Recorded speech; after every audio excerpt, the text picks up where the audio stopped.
What is up, my dudes and dudettes? Welcome back to Scrap Mechanic.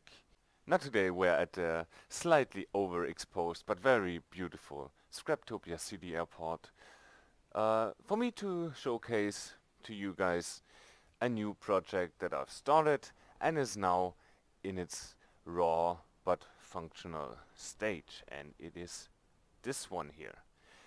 This is a Beechcraft King Air, the 200 version. I tried to build a 200 version. There are multiple versions in different that vary in size and stuff and appearance also. They kind of look the same, but there are subtle differences between the versions. I built a 200 versions just because first it's not too big. There are quite big King Airs out there.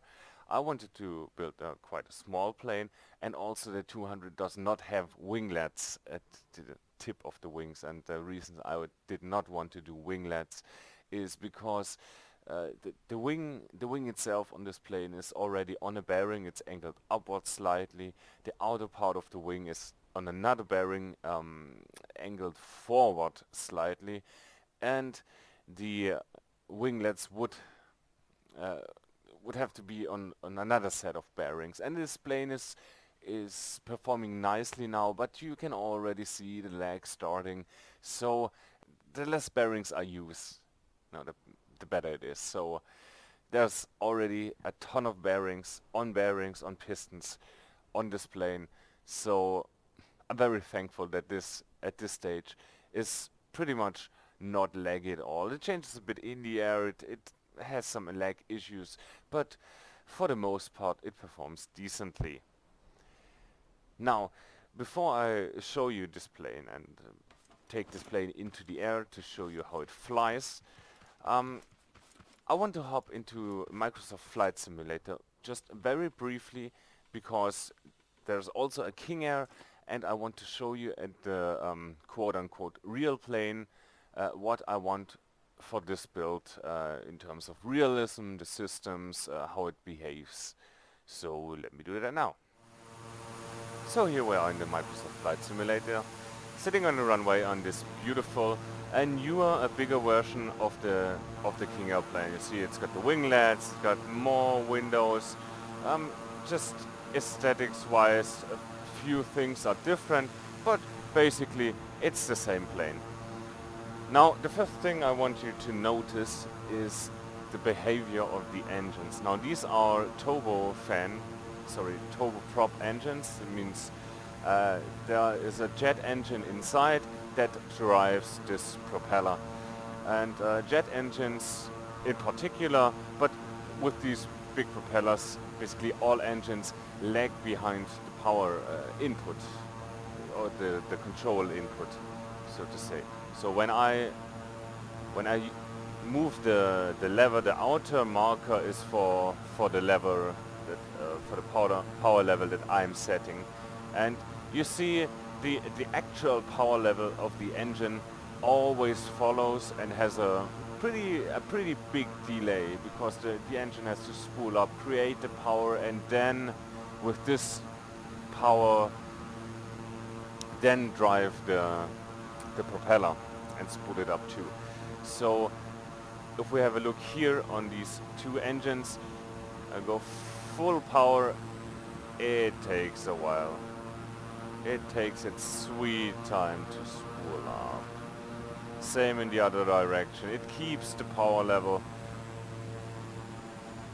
and it slowly declines down to the desired power level, right? So that's the first thing I want you to notice.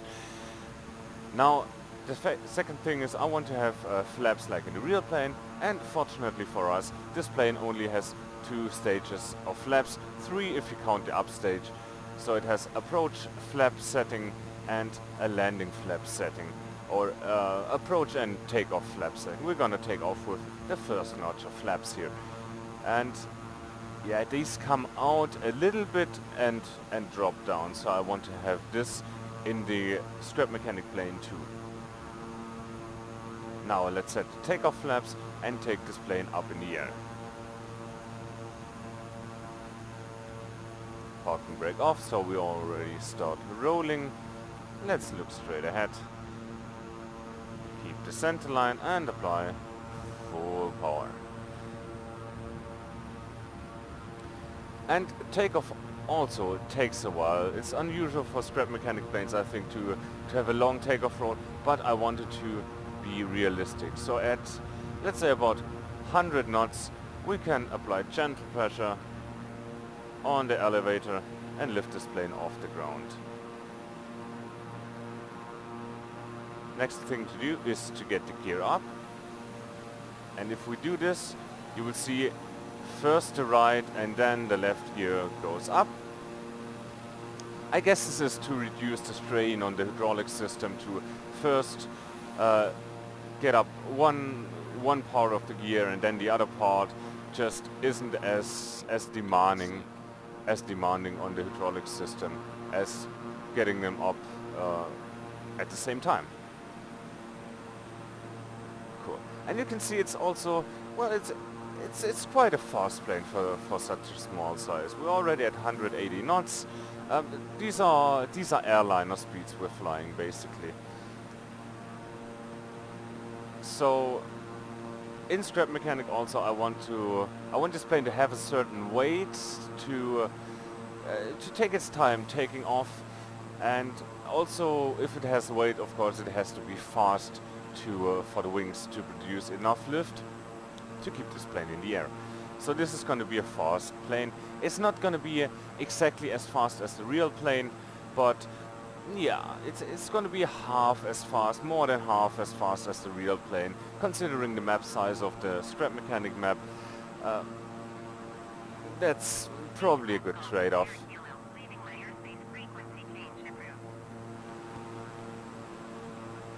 Now in scrap mechanic, in the back of the plane, I have a speed sensor or a speed display that's connected to a speed sensor. It shows the speed in blocks per second, and I personally take 25 centimeters per block as a conversion unit for the scale of my plane. So 4 blocks is 1 meter, and if we translate that into speed, more or less 1 block per second is half a knot. So for now we're flying 170 knots, that would be about 340 blocks per second. That's a bit fast.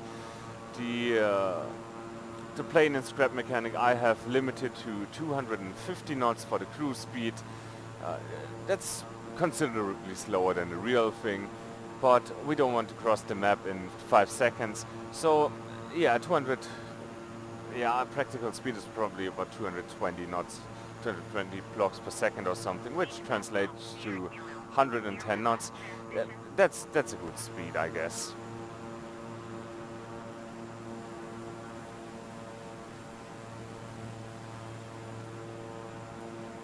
Also, it is, you can see this is now full deflection of the ailerons.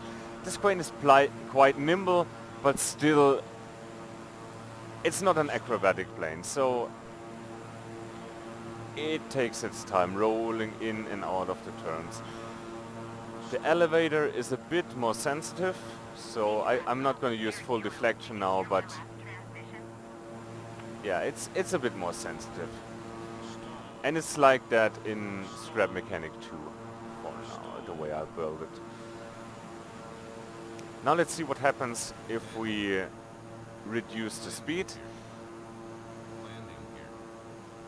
Because the plane in scrap mechanic also becomes quite unresponsive and stalls at about 110 blocks per second, which would be 55 knots. This plane is, in real life, it's not capable of flying 55 knots, but let's see what happens.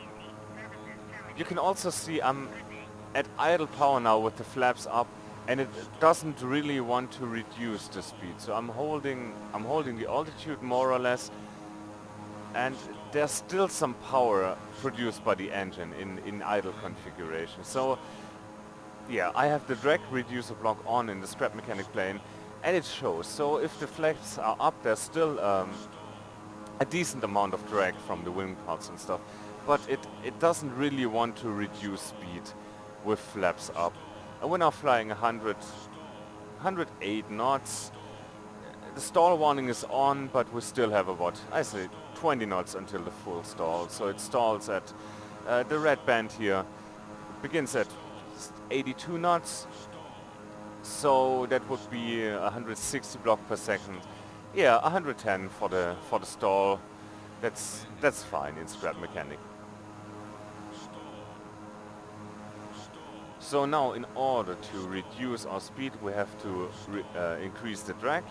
So let's just get the gear down and the first notch of flaps.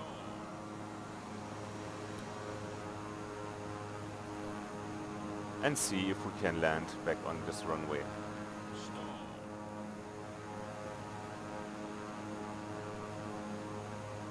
Still, it doesn't really want to reduce the speed. Maybe there's an error in the flight sim. There's constant updates. Sometimes the flaps don't produce drag. That was an issue before that they fixed.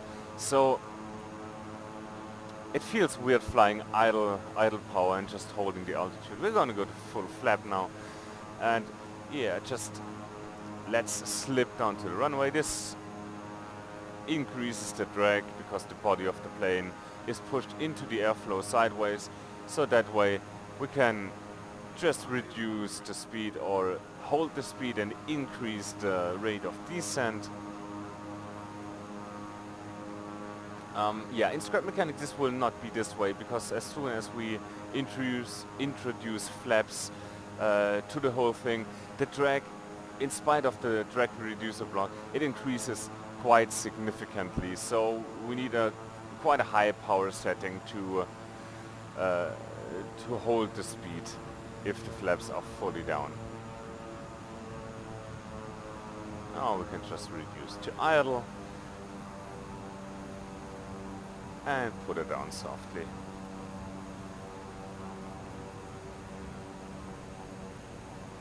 Any time now, any minute now. And we're down.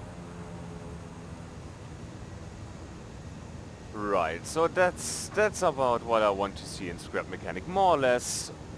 Well, given the limitations of the game, especially the map size, not all is possible, but still we can try to implement a few features and behaviors this plane has to keep it as real as possible. Right, let's jump back into scrap mechanic. So here's the recreation of the plane in scrap mechanic.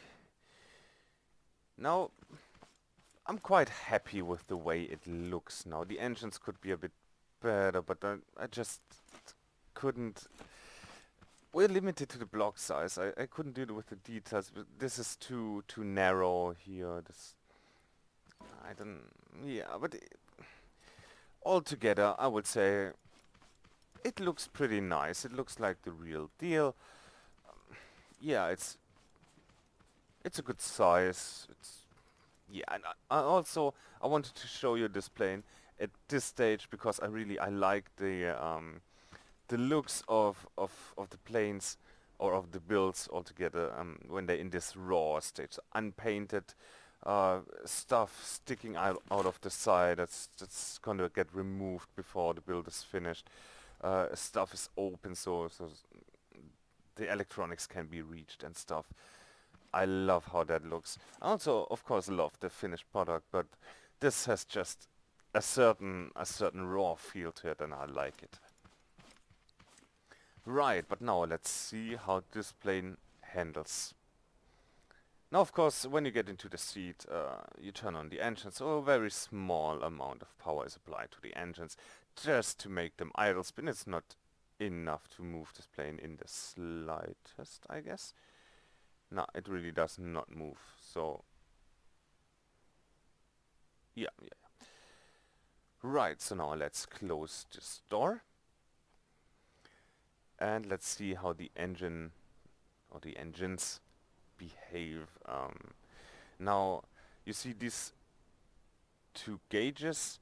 Now the right one of the gauges is the power that I put in, and the left one is the power that is produced by the engines. Now if I throttle up, you see it's lagging behind. And it's not too much of a lag, but I think it's good, it's realistic. So now if we apply full power, now the speed goes up 50, 60, 70. Now remember this is blocks per second, not knots. And at about 130, 120 already, we could just pick this plane off the ground and climb out the airfield. So we can also start a turn because the map is ending. And now it's time to get the gear up. Now I have coupled the gear to one notch of the flaps.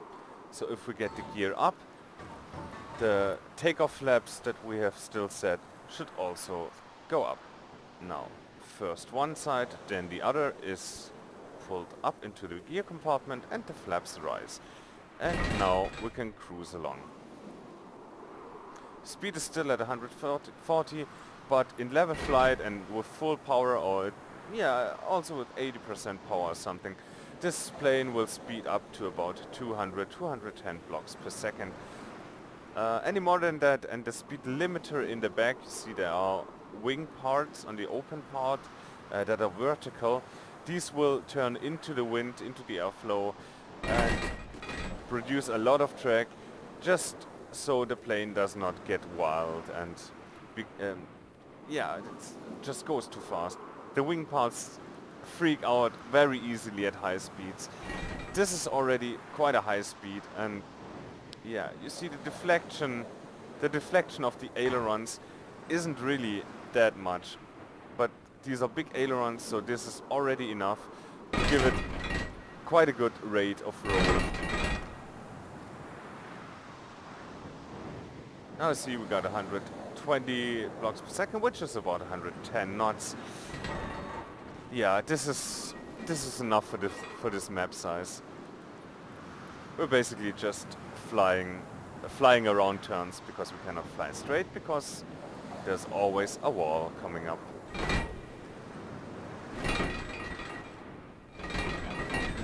Now let's try to land this plane. This is quite hard in this plane because yeah, it's trying to be realistic, but it's also scrap mechanic. So yeah, it's not an acrobatic plane, so you have to plan ahead. We're approaching at 170 knots now. Gears coming down, flaps are full, and this is reducing our speed quite substantially, so we have to add some power. Approaching at about 150 now, so reducing the power. We want to have about 120, and this runway is not going to be enough, so I'm going to cut the power now. Put it down hard. And use the ground steering, because ground steering is asymmetrical braking on left and right side. I can use this to brake because I have not yet implemented a brake to this plane. And in combination with the direct reducer block, this would just roll on forever. But yeah, this is how it looks with the flaps fully extended. Now we're gonna retract the landing stage of the flaps, and are left with the gear down with the approach and takeoff flaps. Also you may have noticed that these propellers are counter-rotating.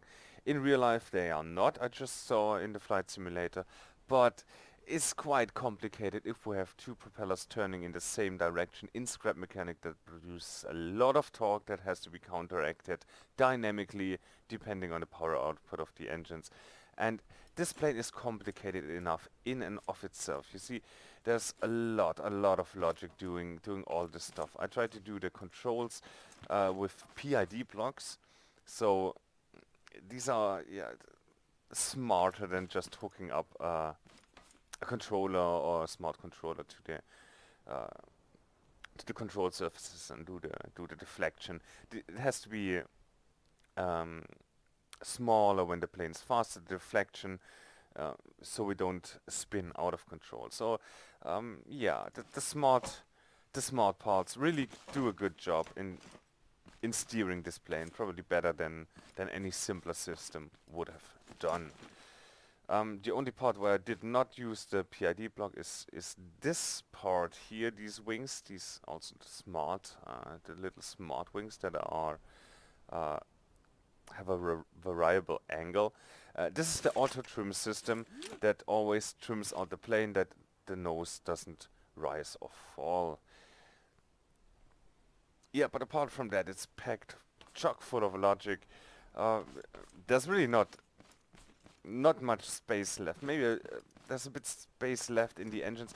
I I cannot add all too many systems anymore, even if I wanted, because there's just no room for that.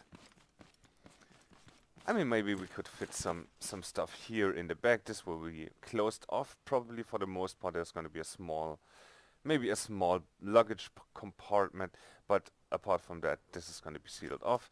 Here we're going to have a floor over all that, and the seating, of course, and the cockpit that we can, of course, use. I'm unsure if I want to have this seat block that hides our character. Um, yeah, it's not the best view out of this plane, but I think is good. It's also quite cramped in the real thing, I guess. So yeah, that's fine.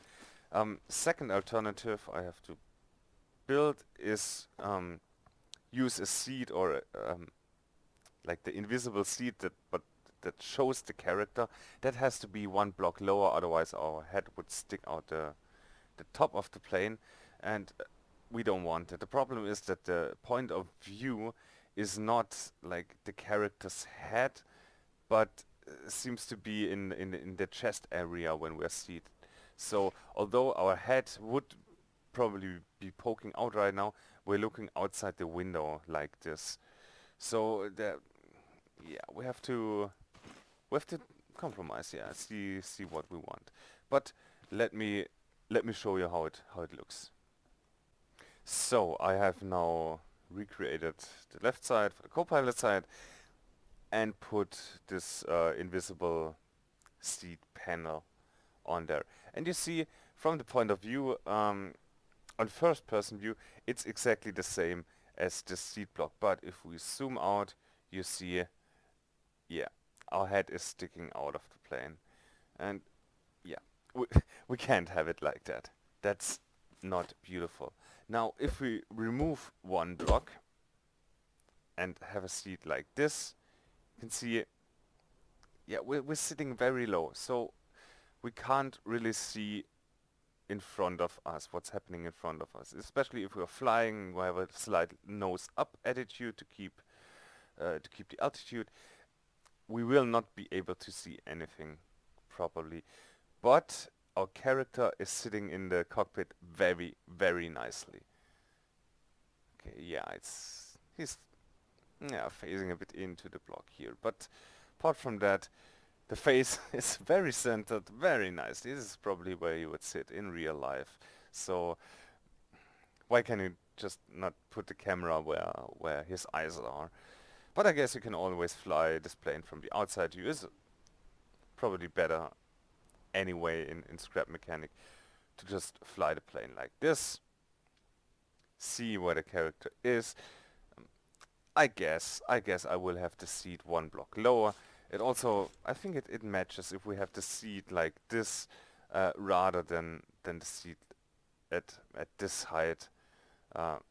Probably will look better that way. But let's see how it turns out in the end. Right, and apart from that, I think that's it for now. One last look at the aesthetics of this plane. I'm quite proud of how it turned out and how it performs for, well, just the sheer amount of bearings that are here. You can see, let me get out of this plane. We have a lot of bearings here, of course, for each individual flaps. They are all sitting on pistons that push them out a bit and down. Also, these ailerons are on bearings because they would hang too low, so I had to lift them up a bit So they match up nicely with this line. Yeah, it's just a lot of bearings. This is on a bearing, it's angled. This is on a bearing, it's angled. It's just a mess. And I guess because the plane is very small, this is tolerable. I had many problems in the 737 in the bigger airliner, where I also had wings on bearings that they are angled correctly, and the game did not like that, especially if the creation is big. But yeah, I guess this plane is nearing completion. It flies decently. It's just, it has a few hiccups here and there that I need to fix. But apart from that, I think it's mostly done. I have to clean it up, move the controllers that are necessary inside, close all of this up and paint it, and then hopefully release it pretty soon for you guys to enjoy. But I think that is it for today. I hope you enjoyed the video. If you liked it, leave a thumbs up, subscribe to the channel if you haven't already, and I guess I will see you next time, hopefully with a finished Beechcraft. Bye bye.